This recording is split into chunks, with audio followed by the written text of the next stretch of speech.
Bonjour à tous et bienvenue pour un nouvel épisode de Bidon Collé. On continue notre série preview. On va parler aujourd'hui des gars du Nord, des gars les Vikings, on va dire. Et qui de mieux pour parler avec moi de ces guerriers, c'est Noah. Bonjour Noah. Salut Boris, je suis hyper heureux d'être là. J'ai laissé pousser la barbe un maximum pour pouvoir parler de l'équipe UnoX. Aujourd'hui, je suis content d'être là et de parler, comme tu l'as dit, de guerriers. Ouais, bah des guerriers. On va comme chaque fois faire la note de la saison, donc avec un petit récapitulatif. On va voir un peu ce qui s'est passé sur le marché des transferts. On va se poser une très très grosse question. Aujourd'hui, ce sera plutôt quelle est la limite de ce modèle scandinave. Puis après, on va suivre un coureur qui va nous faire cliquer sur les liens streaming ou tout simplement allumer la TV. Et puis après, on va faire une estimation du classement World Tour de l'équipe UnoX. On va faire un peu ce que nous, en tant que bidon collé, on a un peu décidé tous ensemble. Noah, si t'es prêt, on commence avec la note. C'est parti. Alors, quelle note est-ce que tu as donné à cette équipe? Moi, j'ai donné la note de 8 sur 10, tout simplement parce que pour une équipe qui, je pense, bah, évidemment n'est pas World Tour, est dans le top 18 dans le classement UCI des équipes sur la saison, bah, pour moi, c'est une saison réussie. C'est-à-dire qu'ils sont quand même à la bataille pour remonter dans le World Tour. Sur le classement depuis 2023, ils sont 20e et ils ont fait une superbe saison. Donc je pense que la note de 8 sur 10 est justifiée. Ils ont beaucoup gagné, ils ont 26 victoires, gagné aussi avec beaucoup de coureurs différents, je pense 8 coureurs différents. Donc je pense que c'est une saison réussie. Et toi, ta note? Ouais, je suis vraiment d'accord avec toi. Un 8 sur 10 pour moi aussi. Il y a eu du très très bon pour moi. Il y a eu d'un peu moins bon aussi. Ça, faut pas le cacher. Il y a des coureurs qui, pour moi, ont un petit peu déçu. Je vais parler de Leknusson par exemple, qui n'a malheureusement pas eu l'impact que j'attendais. Mais par contre, voilà, il y a plusieurs images qui me viennent en tête pour cette équipe UnoX. C'est premièrement cette flèche wallonne où il reste 44 coureurs à la fin de la course et finalement toute l'équipe UnoX est présente. Un Christophe qui vieillit mais à la Qui limite gagne? il continue de gagner. Donc ça c'est vraiment impressionnant. Et puis ils ont aussi roulé un peu en patron, je pense, dans certaines courses. Par exemple, le Tour de Belgique, on les a vus contrôler la course, comme si c'était une des plus grosses équipes au monde. Donc voilà, c'est très chouette. Il y a eu du très très positif et un peu moins impressionnant. Un coureur que je n'ai pas parlé, c'est par exemple Magnus Cort Nielsen. Ouais, qui est très fort, qui offre la seule et unique, c'est peut-être là le petit point négatif, mais si la saison est très bonne, la seule et unique course sur le tour qu'ils ont gagné sur le Dauphiné. Qui encore une fois, hein, les vieux, même s'il y a beaucoup de jeunes dans l'équipe, les vieux règnent en termes de victoires. Et Christophe, 8 victoires, Magnus Cort qui gagne et qui gagne bien. Je pense que, comme tu dis, ils ont couru en patron et je pense qu'ils ont couru parce qu'ils en ont les moyens, mais de manière très juste maintenant. Et puis, c'est vrai qu'il y a eu des moments un peu plus bas dans la saison, mais ils gagnent depuis le début de saison à Alula, à la Veneto Classic en octobre, donc ils gagnent du début à la fin de saison.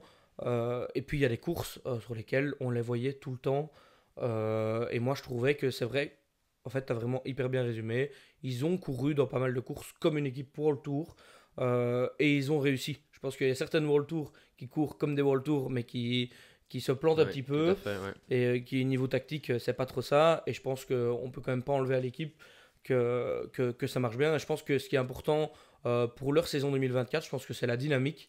On l'a dit, les plus vieux gagnent et ils se sentent, je pense, en tout cas épanouis. Pour un Christophe qui approche des 40 ans, qui a 8 victoires sur la saison et qui semble en fait ne pas vieillir.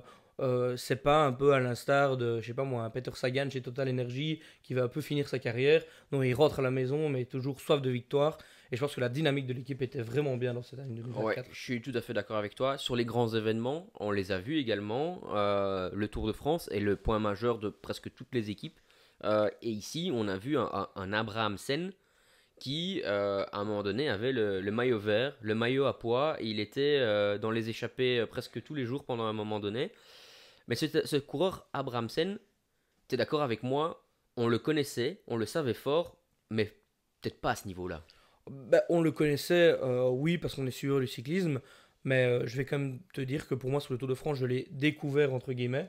C'est vrai qu'il m'a impressionné, puis son histoire est assez marrante. Quand il dit qu'il marche beaucoup mieux depuis qu'il a repris un peu de kilos, On en a déjà parlé lors de certaines vidéos.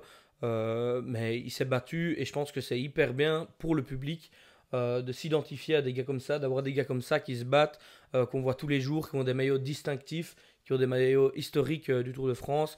Il l'a porté quand même assez longtemps et je pense qu'il a fait au moins 6 ou 7 échappées, si pas le reste, en se battant même pour des fois des côtes à un petit point ou des cols à deux petits points, alors que son gabarit ne le mettait quand même peut-être pas en valeur. Donc non, c'est vraiment un coureur qui m'a séduit, en tout cas pendant ce Tour de France. Et je pense que le sponsor UnoX peut lui dire merci. Parce que la visibilité que lui seul, rien que lui seul, a apporté sur le tour, je pense que ça doit être incroyable. Deux autres coureurs que j'aimerais mentionner. Tout d'abord Rasmus Tiller, qui, je trouve, on le sait, a un énorme moteur, mais fait une saison peut-être un peu décevante au niveau des résultats, même si on l'a vu tout au long de l'année. Oui, on l'a vu. Il est, en tout cas, quand il était au départ d'une course, je pense qu'on le voit. Il est souvent équipier. C'est un gars très fort qui roule très bien. Maintenant, est-ce qu'il a souvent sa chance sur une saison? Je suis pas sûr. Je pense que la preuve, il gagne. Et pour une équipe non World Tour, il gagne pas mal et il gagne des belles courses. Donc, on va pas dire que c'est pas réussi au niveau des programmes. Mais c'est vrai que des fois, lui donner sa chance à 100%. Des fois, si Christophe est là, C'est c'est lui rare, qui ouais. doit rouler pour le sprint, ou alors s'il y en a d'autres qui sont là. Mais c'est vrai que sur des courses de guerriers, des courses belges, enfin on peut dire ça pour trois quarts de l'équipe, mais c'est vrai qu'il mériterait d'avoir de temps en temps sa chance plus, Ouais, je pense. je suis tout à fait d'accord avec toi. Un autre coureur qui a eu, pour moi, un peu des hauts et des bas, mais qui a quand même bien couru, qui a gagné aussi, c'est Johansen. Et enfin, je sais que c'est un coureur que l'on apprécie tous, mais il a quand même bien commencé la saison, et puis cette fracture a quand même entaché son début de saison. Et je pense qu'il a eu, malheureusement, un peu d'irrégularité à cause une blessure en plein milieu de saison. Ça casse le rythme quand même, je trouve. Oui, Ouais, c'est sûr, j'ai l'impression qu'il y a un peu deux types de coureurs, qu'il y a des coureurs quand il y a quelque chose qui se passe, que ce soit une chute, un arrêt, il faut un peu de temps pour revenir, mais soit la fin de saison est compliquée, soit en fait ils reviennent hyper forts et parce qu'ils sont peut-être plus frais et qu'il y a eu plus d'entraînement et ils sont plus forts sur la fin de saison. Malheureusement, j'ai pas vu ça sur Johannessen. On en parlera un peu plus tard dans la vidéo, mais c'est un coureur qu'on faisait un peu comme un futur vainqueur de grand tour après sa victoire sur le Tour de l'avenir. Donc voilà, j'attends à voir. ouais, on va en parler en effet, comme tu le dis. Je revérifie un petit peu s'il n'y a pas d'autres coureurs que je voulais passer en revue. Et si, il y a le champion de Norvège, Olgard, qu'on a interviewé autour de la région Wallonne et qui a montré tout au long de la saison que c'est pas un coureur qui avait l'habitude de jouer la gagne. Et là, on l'a vraiment découvert très fort et présent pendant une longue période de la saison. C'est voilà, peut-être pas le coureur que je m'attends, à qui je m'attendais. Question, Noah, si tu es d'accord, on va passer au transfert. Oui, Et alors, ici, on va d'ailleurs parler des départs, enfin les coureurs qui partent, désolé. Au niveau des coureurs qui partent, est-ce que tu as quelqu'un que tu voulais mentionner? Odd Christian Eiking qui part, qui est quand même un super bon coureur, qui a fait en fait qu'une seule saison chez UnoX. Donc il ne sait pas, je pense qu'il ne sait pas vraiment plus là-bas, même si la dynamique était bonne. C'est un bon équipier, c'est un bon coureur. Que, encore une fois, je pense quand il est doté par une course, on le voit, que ce soit rouler, que ce soit être à l'avant. Donc pour moi, c'est la seule, je vais dire, sortie notable, Ouais. avec peut-être un autre coureur que tu vas me Ouais, citer. je reparlerai un peu de Gudemstedt après, Gummenstedt, enfin, vous avez Gummerstadt. compris, ouais. Mais pour revenir sur Eking, je me pose quand même un peu la question, est-ce que c'est le type de coureur qui a fait quand même, qui avait porté le maillot rouge sur la Vuelta il y a quelques années. Il a malheureusement du mal à s'intégrer dans les équipes puisqu'il a fait Intermarché ou Anti où il est parti, puis et chez EF aussi où ça n'a pas duré, et puis ici sur un an de contrat chez UnoX. Ça ne dure pas non plus. J'ai même pas encore vraiment la destination vers où il va. Donc c'est là que je me pose quand même un peu des questions parce que c'est un bon coureur. Il fait encore dans cette équipe de la Flèche Wallonne, il était là. Sur les Ardennaises, on l'a vu, il était présent. Et pourtant, malheureusement, on ne le prolonge pas. Voilà, c'est un point d'interrogation que j'ai sur ce coureur-là. Pourquoi il ne persiste pas dans la même équipe pendant un certain temps? Voilà, ça peut arriver. Gudemstadt qui part et qui va chez Decathlon Decathlon. AG2R. Ouais. Pour moi, ça c'est une très grosse perte. Vainqueur cette année. Et je le voyais, peut-être pas sur du court terme, mais c'est un sprinter qui, pour moi, je le voyais un peu remplacer un Christophe sur les classiques belges, pas au niveau des pavés, mais plutôt au niveau des courses 1.1 Pro Série comme le Grand Prix Montserrat, la Estepale. Et c'est quand même, je trouve, dommage de perdre un coureur qui va si vite en fait. Va vite, qui gagne en plus. C'est vrai que c'est une perte. Maintenant, on verra un petit peu après avec les transferts entrants. Mais je pense que au niveau des transferts, c'est plus ou moins proportionnel au niveau de la qualité. C'est vrai qu'ils perdent un gars, mais si on compare un peu avec d'autres équipes qui perdent de fameux coureurs, je pense qu'ils peuvent quand même s'estimer heureux parce que les gars qui fonctionnent bien Sont restés, ouais. restent quand même là. Sinon, il y a plusieurs autres transferts comme un des frères Kulset qui partent, mais pas de gros transferts notables. Ouais. Je pense à part Gummelstadt et Odd Christian King. Ouais.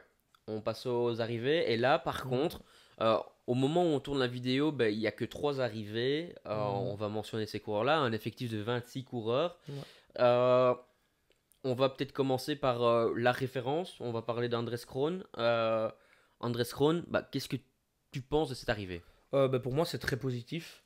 Andreas Ron, qui est danois et qui arrive un petit peu dans ce modèle scandinave et que apparemment ça marche assez bien. Donc c'est très bien. Il faut savoir qu'il gagne quand même à la Vuelta, en Catalogne, en Suisse. Il gagne quand même de super belles victoires en World Tour chez Lotto. Donc je pense que c'est une arrivée hyper positive pour gagner sur un terrain peut-être un peu différent que celui sur lequel l'équipe a l'habitude de jouer. Un cours assez complet qui sait aller chercher comme des étapes assez difficiles et assez dures. Donc je trouve ça bien pour aller chercher des points. Un coureur qui vient qui vient du niveau, en tout cas World Tour. Donc je trouve ça positif. Il a encore que 26 ans. Il est dans la pleine force de l'âge. Donc transfert hyper positif. Ouais, je suis tout à fait d'accord avec toi. Il est capable du meilleur, comme malheureusement du pire. Il a de l'irrégularité, mais je pense que le confort d'une équipe où il va avoir des équipiers de même nationalité, il pourra parler sa langue dans l'équipe, je pense que ça va vraiment l'aider. Enfin, je pense que c'est un peu tout le monde, mais quand on pense à Uno X, on pense vraiment à ces guerriers de Flandriens, de sprinteurs et ainsi de suite. Et là, ça renforce encore un peu le pool ardennaise, même si finalement, le pool ardennaise est déjà quand même assez conséquent, hein, avec Johansen, on en parlait, son frère aussi qui marche pas mal sur les montées, et puis Luc Nessund, et ainsi de suite. Donc Ulgar maintenant qui performe pas mal. Donc ça fait de la consistance. Dans un grand jour, c'est le type de coureur qui peut gagner, pourquoi pas une Amstel, pourquoi pas en repartir sur le très haut niveau au niveau du World Tour. Et en tout cas, pour moi, c'est une très Ouais, très bonne arrivée. même une flèche Brabançonne ou quoi, dans un groupe ou quoi, je pense qu'il est capable de gagner sur pas mal de terrain, entre guillemets, à condition que ce soit pas au sprint, mais enfin, en tout cas, au sprint dans un gros groupe. Et sinon, il y a aussi deux autres coureurs Ouais, qui arrivent de la Devo, qui ont déjà couru en pro cette année, et qui apparemment sont bien dans l'équipe. Il y a Henrik Pedersen, 19 ans, ancien champion d'Europe, ouais, Espoir en 2023, qui a gagné au Tour de l'Avenir aussi. Donc je pense pas n'importe qui, 19 ouais, ans. ouais. Vraiment, c'est vraiment le. Pour moi, au niveau des espoirs, c'était un des gros gros prospects. Il a eu l'opportunité de passer au niveau du World Tour, mais il a choisi d'aller chez Uno X, de rester à la maison. Après, c'est eux qui l'ont découvert, c'est eux qui lui ont donné sa chance. Mais à 19 ans, champion d'Europe et gagné sur le Tour de l'Avenir, très peu de coureurs peuvent se permettre de dire qu'on a déjà ce palmarès-là. Aujourd'hui, c'est un gros gros moteur. Il va plutôt renforcer l'équipe classique, plutôt Mhm. flandrienne du coup ici. On le voit vraiment, les courses comme Paris Tour fin de saison, ce genre de choses. Je pense vraiment qu'on pourra le voir à son avant-poste, aux avant-postes. Et alors un autre coureur qui là vraiment est dans un registre complètement différent qui va arriver, c'est Dalby qui vient tout simplement renforcer le pôle des grimpeurs. Avec lui, il a déjà prouvé que grimper, il savait le faire autour de l'avenir. Ouais, ouais, très fort. Il fait sixième du classement général autour de l'avenir. Il gagne à la course de la paix, notamment une des plus grandes courses aussi, espoir du calendrier. Donc encore une fois, une pioche très intéressante, 21 ans. C'est deux allez, très bons gars qu'ils ont dans le pôle développement, qui font passer de manière très, je vais dire, douce, parce qu'ils ont déjà couru en professionnel cette année, mais ils étaient en cours dans la Devo et ils ont fait des courses espoirs, qui restent dans la même équipe, dans la même maison, j'ai envie de dire. Donc je pense que c'est hyper positif.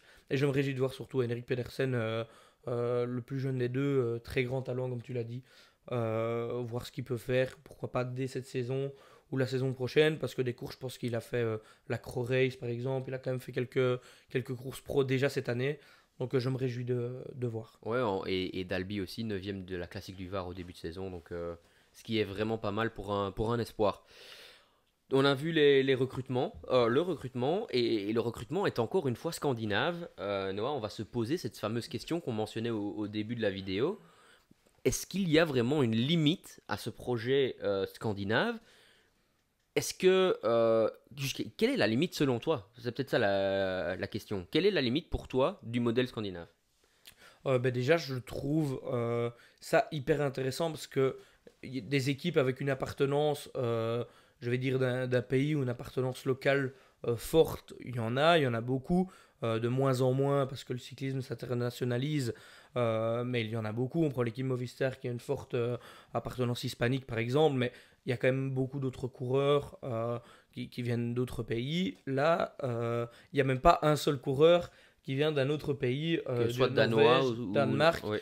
et Suède. Sur l'histoire de l'équipe, il y a eu 66 Norvégiens qui sont passés par là, 19 Danois et 4 Suédois. C'est tout. Ah Il ouais, n'y a pas un gars qui est même venu en tant que stagiaire un mois d'une autre nationalité. Et c'est impressionnant parce qu'à ce niveau-là, je ne pense pas avoir le souvenir d'une équipe qui avait quasi allez, deux nationalités dans ses coureurs à 100%, que ce soit dans les directeurs sportifs ou dans les coureurs. Je trouve ça assez impressionnant. Et est-ce que ça a une limite? Ben, c'est difficile à répondre, mais j'ai envie de dire que peut-être que non, parce qu'on a l'impression que les meilleurs coureurs de de cette nationalité-là, pardon, ben, ont envie d'aller là-bas, sont bien là-bas, ont envie de travailler sur du long terme. On a parlé de Christophe, de Kort, des coureurs plus vieux qui vont là-bas, qui vont à la maison alors qu'ils viennent du World Tour et ils pourraient, je pense, signer autre part et décident d'aller là-bas. Donc je pense que évidemment l'équipe peut devenir World Tour en gardant ce système qui fonctionne bien aujourd'hui grâce aussi au fait qu'ils ont une équipe développement, une équipe femme et une équipe pro avec, pour les trois équipes, la même manière de penser, la même appartenance des pays du Nord.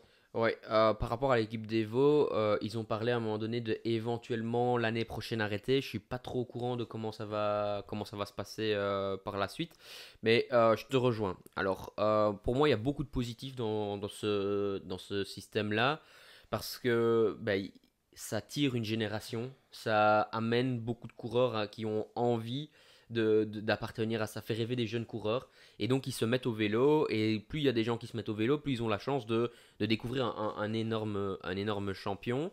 Ils ont un modèle qui, pour moi, est génial parce qu'ils peuvent faire les courses actuellement, presque toutes les courses qu'ils veulent, peut-être à part la Vuelta et le Giro sur lesquels ils ne sont pas invités, mais ça permet de choisir les courses, ça permet d'aussi un peu modeler les calendriers de chaque coureur.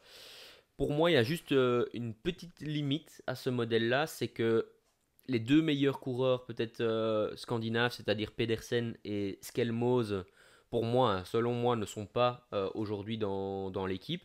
Un coureur comme Asgreen aussi ne choisit pas d'aller dans ce système-là. Et ça, sur le long terme, je me pose la question de si on trouve, ben voilà, un Pedersen devient un futur vainqueur de monument, est-ce qu'il va rester dans cette équipe-là ou on reste un peu comme Top Sport, mais à un plus haut niveau et un plus grosse échelle, Top Sport Vlaanderen, une école plutôt de formation pour les jeunes avec des coureurs expérimentés. Ça, c'est la question que je me pose. Et puis, une autre question, Noah, le fait d'avoir aujourd'hui des Christophe, des Rasmus Stiller et des Warren Scholt, c'est une génération exceptionnelle. Mais une fois que cette génération-là, elle sera partie, qu'est-ce qui se passe?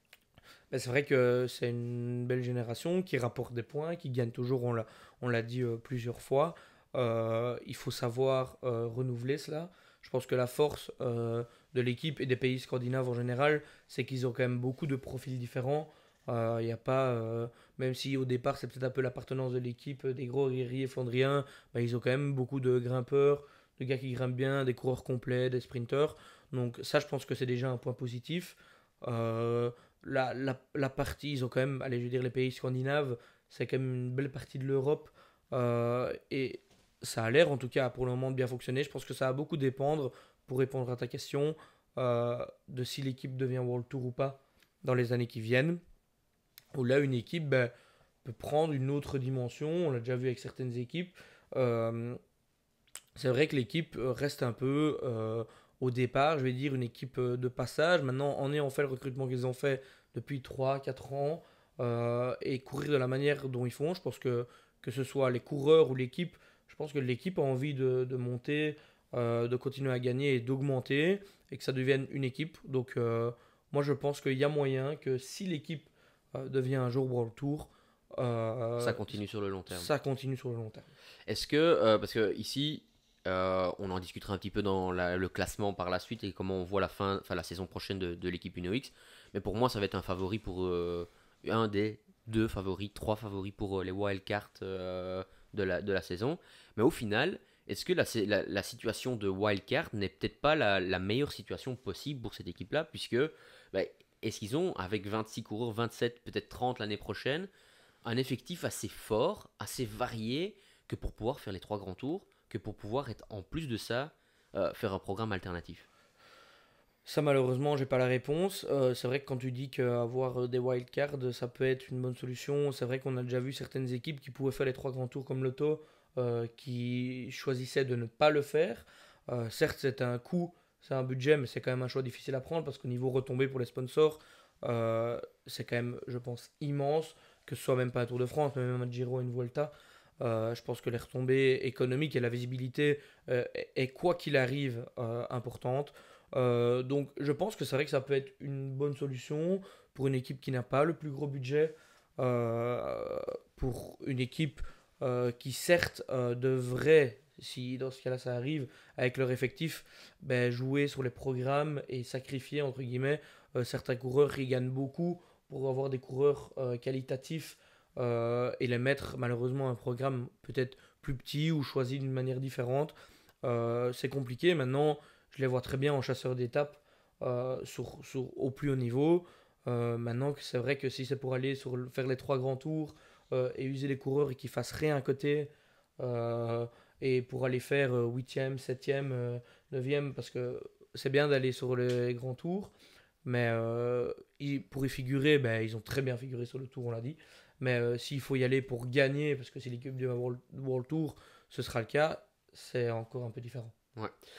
Ah bah voilà, je pense qu'on a fait un peu le tour de cette question, même si on pourrait en parler des heures, même si je trouve que c'est un projet formidable pour le développement du cyclisme bah, dans ces pays-là, hein, la Norvège, le Danemark en particulier. Ils sont aussi sponsors de l'équipe nationale, ce sponsor UnoX. Enfin franchement, chapeau à ce sponsor qui met vraiment le cyclisme en avant.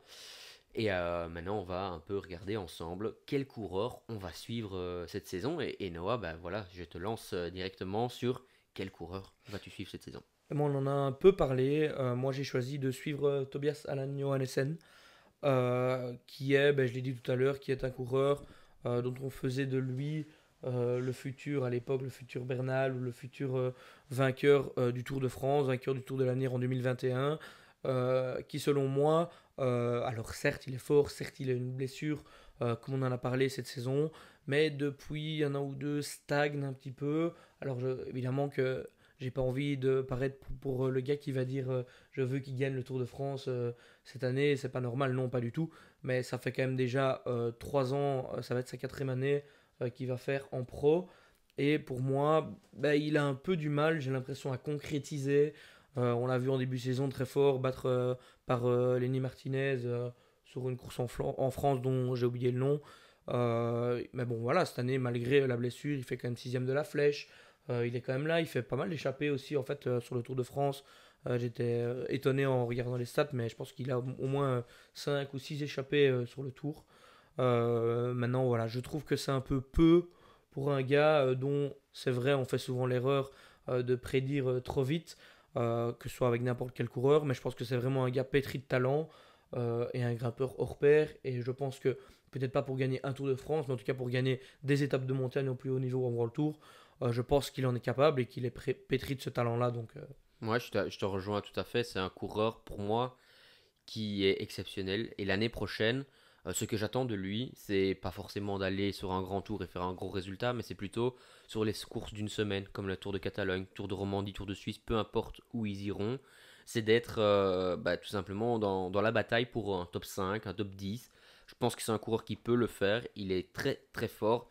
Je pense que tu l'as bien mentionné. Quand tu gagnes le Tour de l'Avenir, on attend de toi de jouer le classement général d'un grand tour.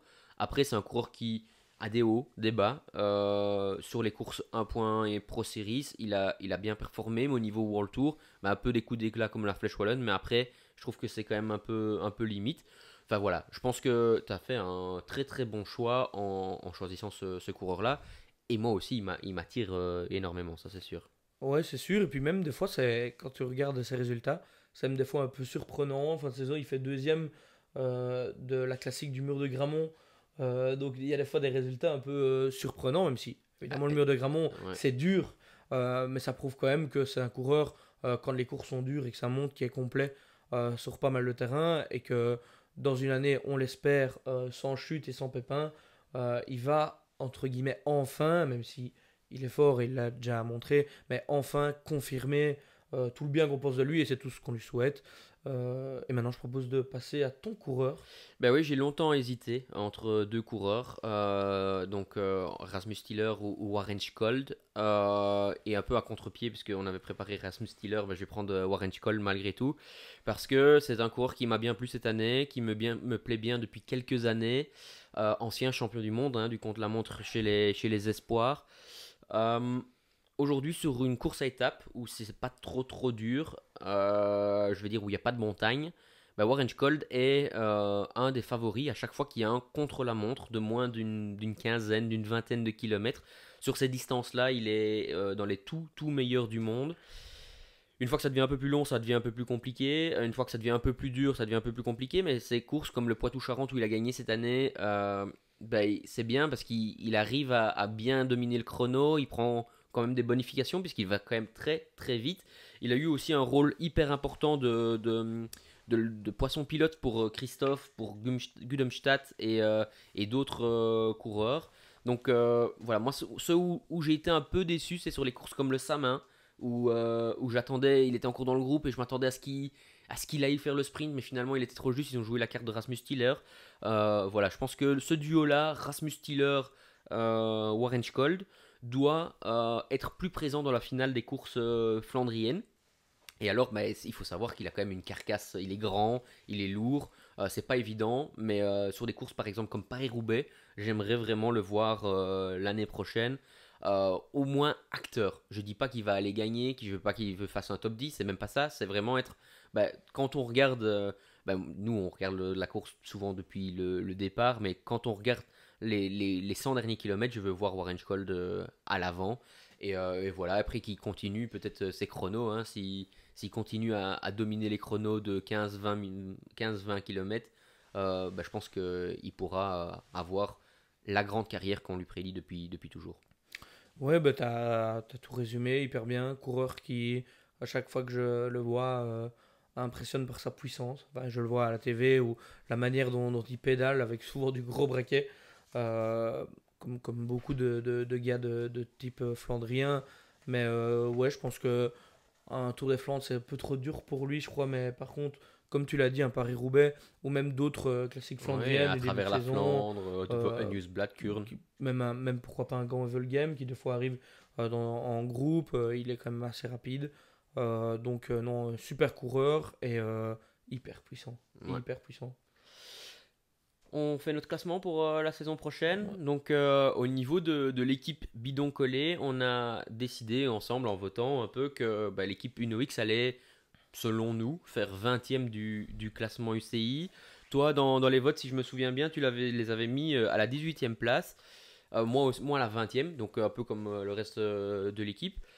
Pour toi, qu'est-ce qui va faire que cette équipe-là va faire 18e ou comment est-ce que tu vois la saison de UnoX cette année? Ben, en fait, je pense qu'ils peuvent se maintenir euh, s'ils continuent à gagner, en tout cas, devant une équipe Arkea, devant une équipe Astana, par exemple.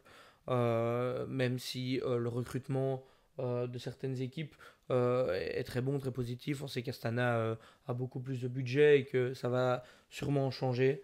Mais une équipe comme Cofidis aussi, je pense qu'ils peuvent être devant. Ils ont fait 18e cette saison et je leur mettais 18e parce que en fait, je pense simplement qu'ils vont se maintenir. Ils sont 20e au classement pour la saison depuis 2023 Au niveau des 3 années, là, au pour le niveau des passage, 3 années. Donc je pense que s'ils se remaintiennent, je pense qu'ils sont capables de faire 18e, tout simplement parce que j'ai pas l'impression que des gars, Christophe, Kort et tout, sont prêts à prendre leur carrière tout de suite, arrêter ouais, leur carrière tout de suite, ou en tout cas en parler.